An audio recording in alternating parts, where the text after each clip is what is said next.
Hey y'all, welcome back to another Faith Talk episode. I'm excited to get into this one because a lot has happened since the last Faith Talk episode, and I have a lot to testify about. Today is April. We're in April. And excuse me in advance, it's allergy season and I've been doing pretty good. But every once in a while, I do have like a sneeze attack slash snot attack where I'm blowing my nose a lot and it's just a lot. So that's what I just had and that's what I am dealing with right now. So I'm going to try to keep my cool. I did take my allergy medicine today, so I'm waiting for that to kick in and I may need to use some Flonase. But anyway, March was a great month. It really finished out quarter 1 with a boom because the first 2 months, aside from my birthday month, that was a cool month. I mean, every month was cool, but it was beginning to get very, very stressful in the month of February. My bank account wasn't looking all that great. I just felt like I was wasting my time or I wasn't utilizing my time properly. And yeah, a lot of great things happened in February if you watch the Faith Talk episode. But March really just brought everything together and it really was a month of like miracles and restoration. So in the beginning of March, I went to my first open house. Well, I went to 2 open houses. I joined a group. I think I may have mentioned this in the last Faith Talk episode at my church called I Just Want a House or Lord, I Want a Yard or I Just Want a Yard, Lord. Today is actually, or this week is actually the last week of the spring semester of the groups. So I'm going out with them tonight to go to Longhorn. So that is our last class. But anyway, she encouraged us, the woman who hosted the class, encouraged us to go to some open houses. So I went to 2. My first 2, it was a good experience. The first one was okay. I think the second one was better. They were both condos. One was downtown, one was in the county, Baltimore. And I really enjoyed both. And it really just gave me a taste of what to potentially expect when just going to open houses. It wasn't your traditional open house. It's not like the agent was like following me around and telling me everything. It was more so just me taking a look and like remembering everything that we learned during the group and just taking myself around the houses. So it was a really cool experience. I really liked the second one a lot. She did email me and I never emailed her back. Obviously, I financially, on this day, I am not prepared to purchase a home, but by the end of the year, that is the goal. By the top of next year, that is the goal. So just looking and seeing what's out there. I do need to look into the home buying classes so I could start taking that, the first time home buyers courses and all of that. So I could start taking that and doing all that stuff. And it's overwhelming me just thinking about it. But anyway, I was invited to another LTK masterclass, home and hosting, which was interesting because that's not really what I do. At least not at this moment, but maybe in the future. I like the LTK masterclasses because they introduce us to different creators who use the platform in very unique ways. And that one was really cool. The girl who they highlighted and who was also like teaching us is like a hosting and like home creator. So it was really cute. I never heard of her before. So yeah. I started a new series called The Founder Files, where I'm sharing like my insight on what it looks like being a founder. I actually haven't posted one of those in a couple of weeks, but now that I'm getting closer and closer to the trunk show, which if you watch my testimony, then you know that I was hired in March as the general trunk show manager, which I will get more into.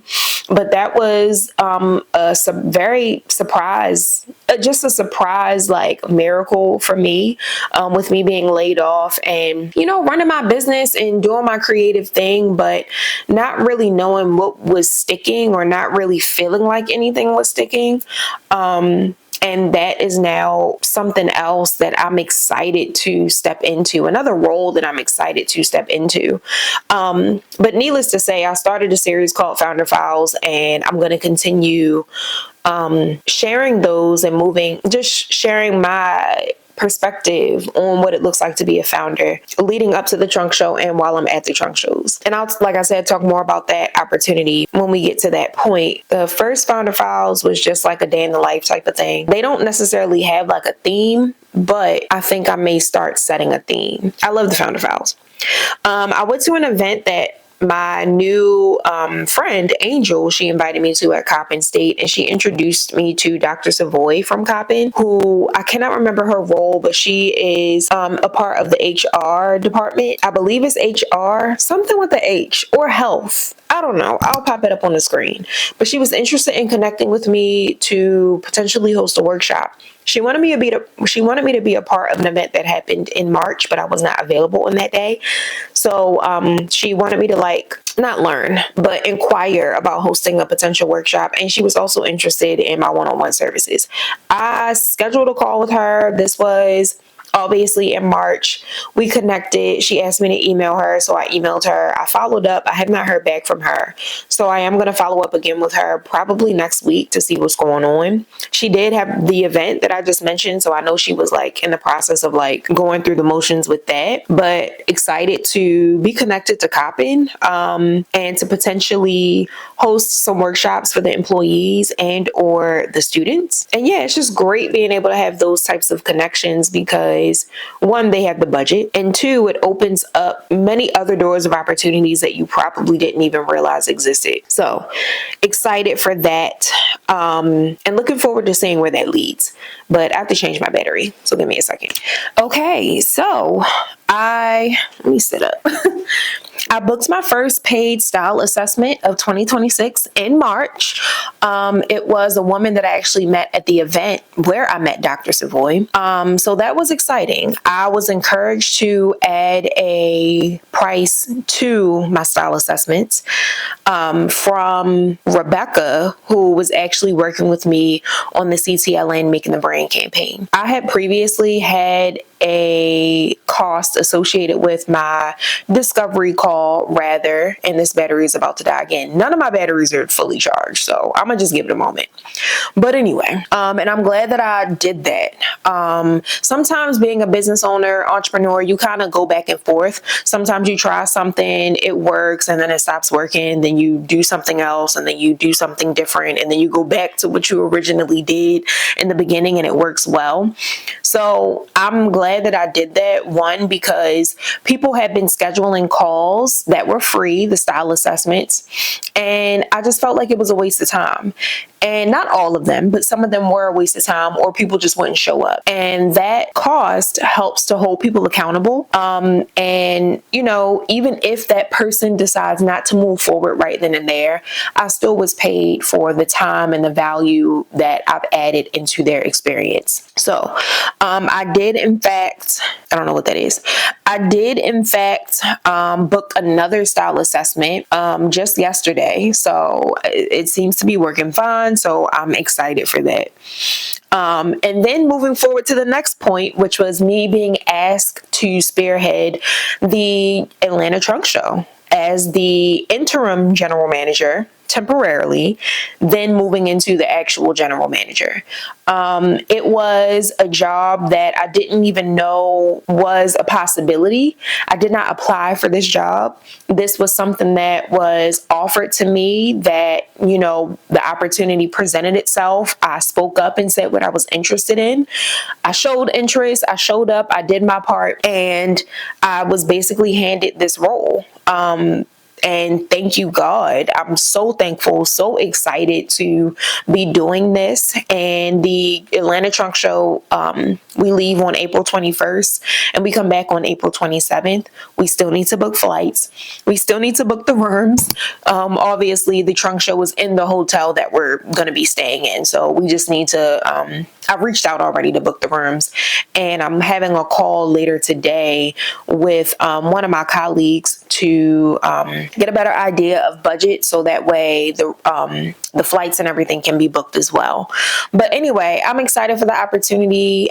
Again, it's contractual, so we host trunk shows Well, we will be hosting trunk shows. We got April, May. So we have 3 to 4 more trunk shows that we plan on hosting this year.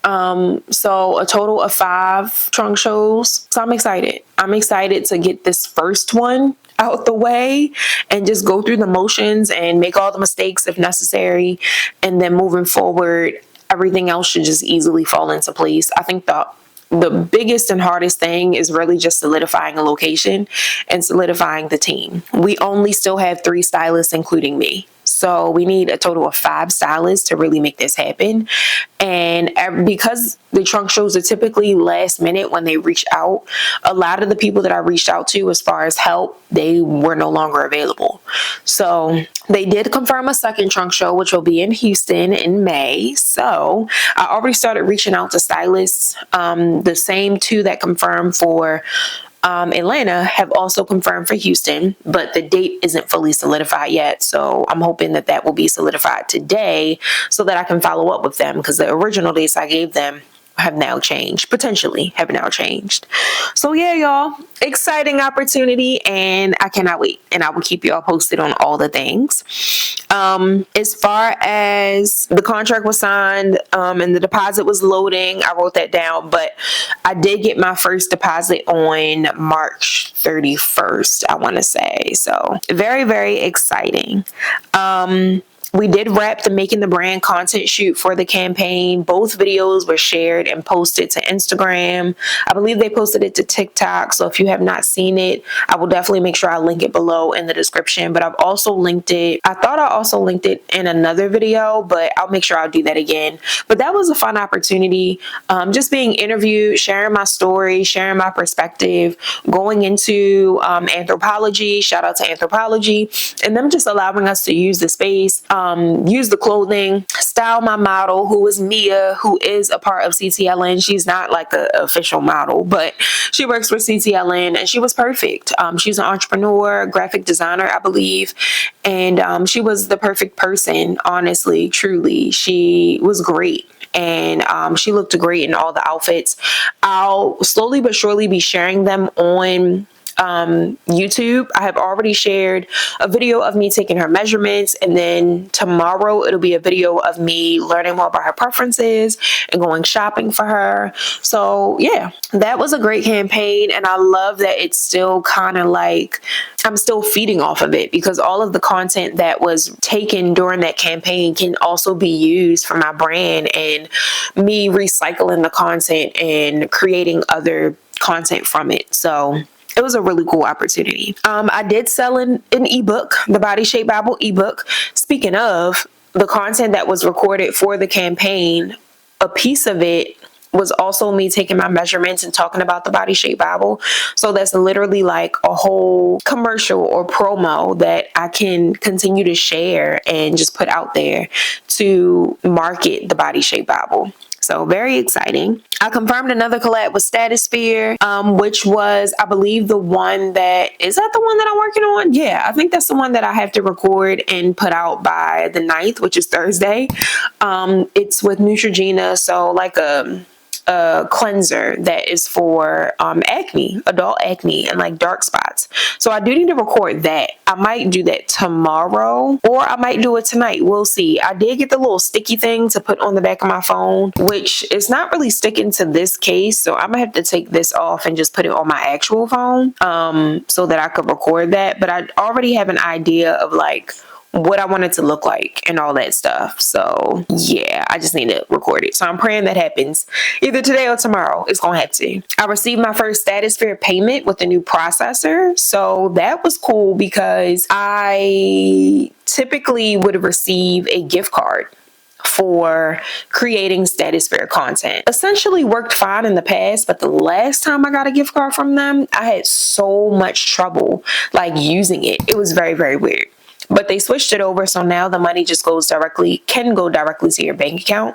So I set that up. It's super easy and super fast, especially during the week. Now, if it's on a Friday that I receive the money, I won't get it till that Monday. But if it's during the week, it literally like comes the next day. So at least for my bank. So I got my first payout for that. I received a Mercur payout. I received $105, $100 from doing a task, and then $5. I don't know what that was from. I guess it was from me clocking my time. I thought I was doing a task, but I ended up not doing it. So I guess they were paying me out for that. It was a lot, y'all. Those Mercor tasks are very challenging. I don't know if I'm cut out for that, but I'm glad that I got through that one. I did confirm 2 stylists for the trunk shows, so that was good. Received my first deposit. I got a PR box from L'Oreal, which I do plan on editing and putting out a reel about that. Organization reached out to me last year offering me PR from L'Oreal, and it was just supposed to be one item, and it was some product that they came out with that I guess they were trying to get people to like promote and market. But I kept getting updates from them, and they were saying like, oh, we haven't received the products yet, we're waiting on L'Oreal. They never really received the products, so they emailed me maybe a couple of weeks ago saying that they're no longer going to wait on that product, but L'Oreal is now going to send over a box full of other products that I may be interested in. So I was excited because I love surprises and I didn't know what was going to be in it. But y'all, they sent so many good products. I got the little the setting spray that I've seen the girls using in the red bottle. I got some brow gel, which I've been needing. I got a brow like pencil, which I saw that I had been wanting to try. I got some hair oil or hair serum. I got the Revitalift product for aging skin. And it was one more thing I got. Oh, some under eye cream for wrinkles. They did their big one on that. So like I said, I recorded a reel to showcase all the products, but I have not edited it yet. So I'm going to do that this week. I have a lot of content I need to edit, y'all. And I'm trying to get it all out before we leave for April. So I got time, but I have like just enough time. So I need to keep pushing. But I've been doing good. And last but not least, I was invited to another YouTube masterclass, or to another LTK masterclass. And this one is centered around YouTube. So it's this YouTube creator. I've never heard of her, but she started on YouTube. She was one of those girls who was a part of like the Alabama sorority thing. So I didn't really hear or look too much into that, but I did hear about it. I think my aunt was telling me about it. She was like, I was up on TikTok all night watching those sorority videos for the girls in Alabama. I'm like, what? She's like, girl, it's these white girls. I'm like, oh, okay, that's cute. So I didn't really watch it, but you know how TikTok goes. Once you start watching the video and you like it, you go down a whole daggone rabbit hole. So I say that to say that one of the girls who joined the sorority in Alabama during that time created a YouTube channel, and she blew up on YouTube because of it. And she was doing so well on YouTube that she was invited to come to offer an LTK masterclass, which is usually like a 3 to 4 week type of program. So yesterday, I believe yesterday was day 1. So it was really, really cool. She's just giving her insight on how she utilizes LTK for her YouTube channel, how she grows it and all of that. So it was very insightful. So yeah, y'all, I know that was pretty fast. But like I said, my battery's about to die and I really wanted to get this out, but I'm so excited for everything that happened in March. I'm so thankful. And again, I just wanted to emphasize like the big thing here, like the fact that I was hired for a job that I didn't even know one was a job. I didn't even know one that I was fully qualified to even do anything like that. And two, the fact that I didn't even apply. So God can do anything, and that opportunity has really increased my faith in what he can do. And I'm just thankful for the opportunity. I'm doing my best to make sure that I show up and that I do all the things that need to be done so I can make a great impression on the team. And so that way they can continue to hire me. If you know my story, then you know that I've been trying to get into offering trunk shows to other brands and retailers, and they're basically my first client. So if I can go through this and get through this, and I should be able to do it for other brands. So this is just like my first stepping stone on building out another part of my business that I'm excited to explore. So thank y'all so much for watching. I'm excited to keep y'all posted on the journey. And yeah, that wraps another episode of the Faith Talk series. I'll see y'all next time.